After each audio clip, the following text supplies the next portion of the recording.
We're at Bernie's Berries, and my name is James Kenan, and my wife Bernice and I own Bernie's Berries.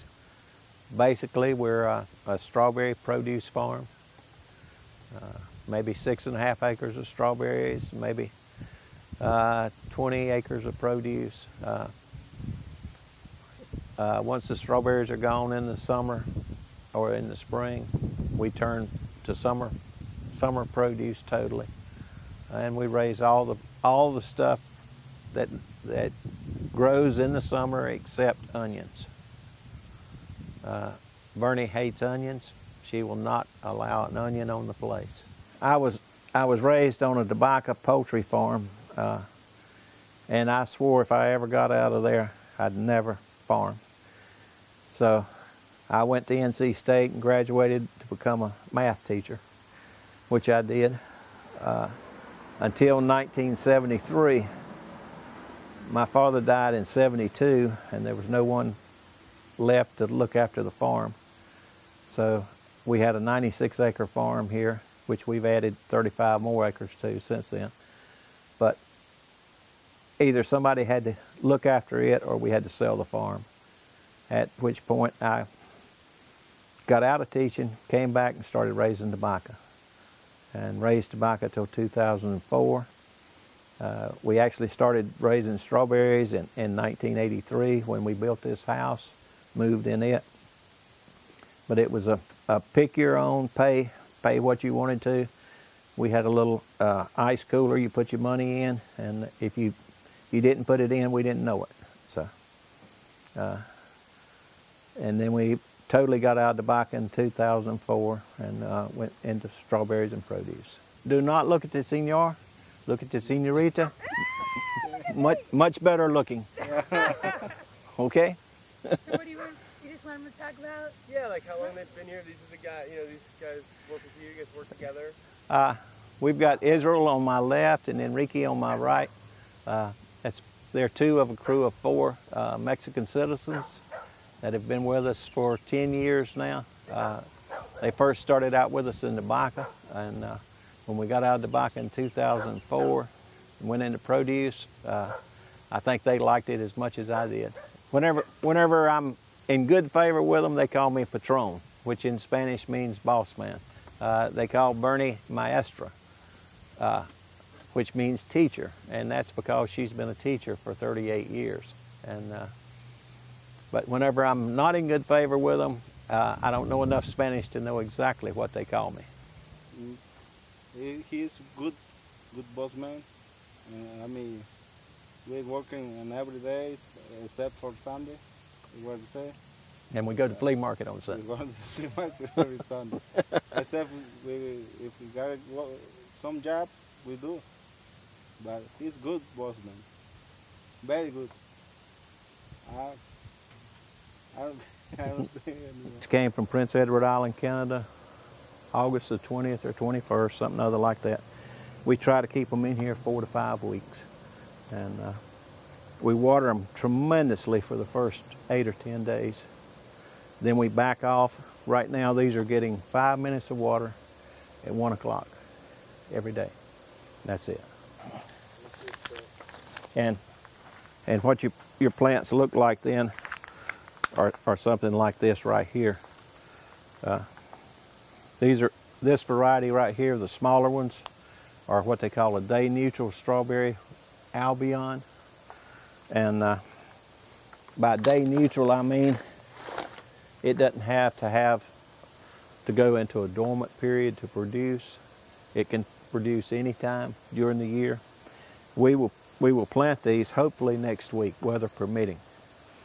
And you come in here next Saturday, I hope this greenhouse is completely empty of strawberry plants.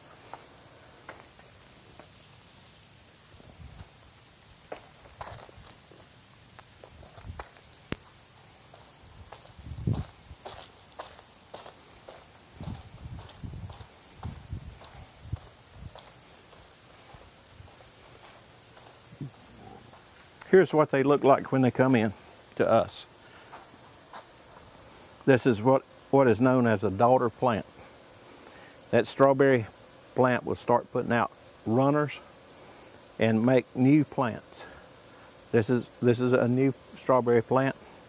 When we get it, we take it and we push this snout down in potting soil, and they start growing. Basically, it's an automatic watering system, and what we do is, if we want to water here, and that one right there will come on. And it waters for 5 minutes at 1 o'clock every day. This is a strawberry planter. It's hooked to a John Deere 5085M 70 horsepower tractor. This is what we plant our strawberries with.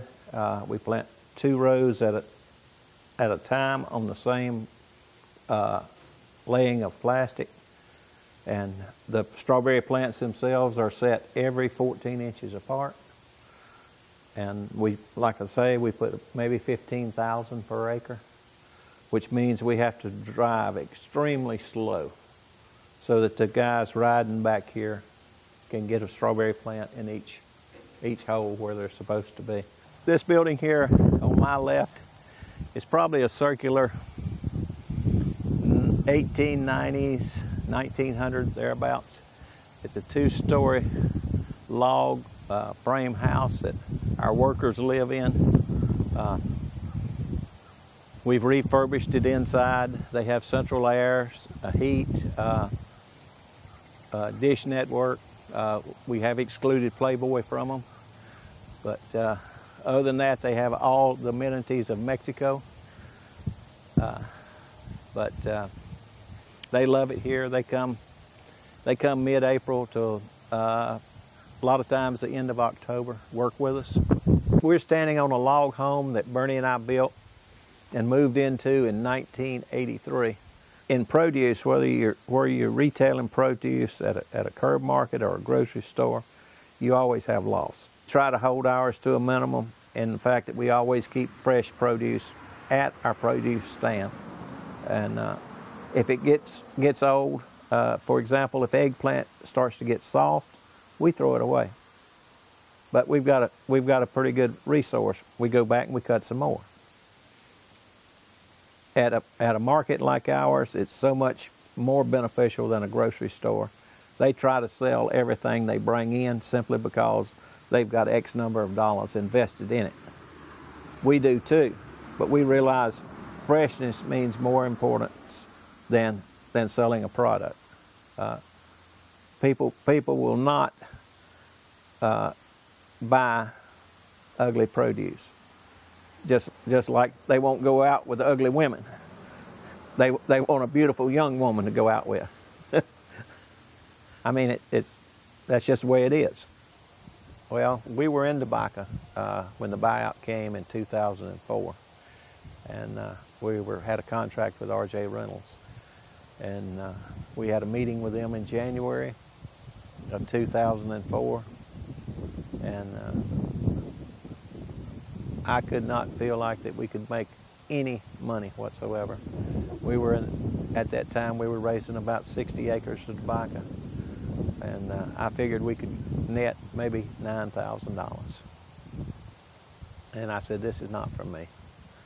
So what we have done is we've diversified into strawberries and produce, and other farmers have diversified into the vineyards, and there's still people that are raising tobacco, but the difference now is everything is controlled by the companies, by the individual companies. If they don't like your product, take it back home. There's no other recourse for it. So that was one reason why we got out. Tobacco is probably public enemy number one in the United States, which to me is wrong, because anything you do in excess can hurt you. I don't smoke and never have, but at the same time I don't drink either. That don't mean that either one of them is necessarily bad, but it's very rewarding for us to get into something that is productive and beneficial health-wise for people. And, that's way below poverty level. In 1939, the government backed up the tobacco industry in that once you took your product to an auction house, if none of the companies, and at that time there may have been 10 or 15 companies involved in making cigarettes, if they had a set of people that went by and examined your tobacco and put a certain grade on it. Lower stalk would be X, middle stalk would be C, top of the stalk would be B. And if none of the people that were bidding wanted it at whatever grade these people had put on it, then the government would take it to their warehouse, they would process it and resell it later on. And that way there was a stability to the tobacco industry. And that went on until 2004, when the government said, we've had enough of this, we're going to get out of the tobacco business. And they turned it over entirely to a free enterprise system with the companies. We're located in our produce stand, and what we intend to do this winter is expand it forward and backwards. We just need more room. Our customer base has gotten so large, and we certainly need more area for customers to get around in.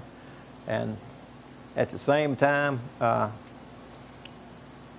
we're raising our own produce. We're dealing with people, and they need space to where we can display stuff and everything. When we were raising tobacco, we were dealing with multi-billion-dollar industries, and the only people we ever saw were their sales representative people. They set the price that they paid us. Here in our produce business, we set the price. If people don't want it, they don't buy it. It's just that simple. But we try to set a fair price, and we try to have good produce so that everyone will come back. One bad customer is like having 50 bad customers, because if you've lost that customer, you've lost everybody that they know. So never have a customer leave you unhappy. Bend over backwards to make them happy. And that's what we try to do.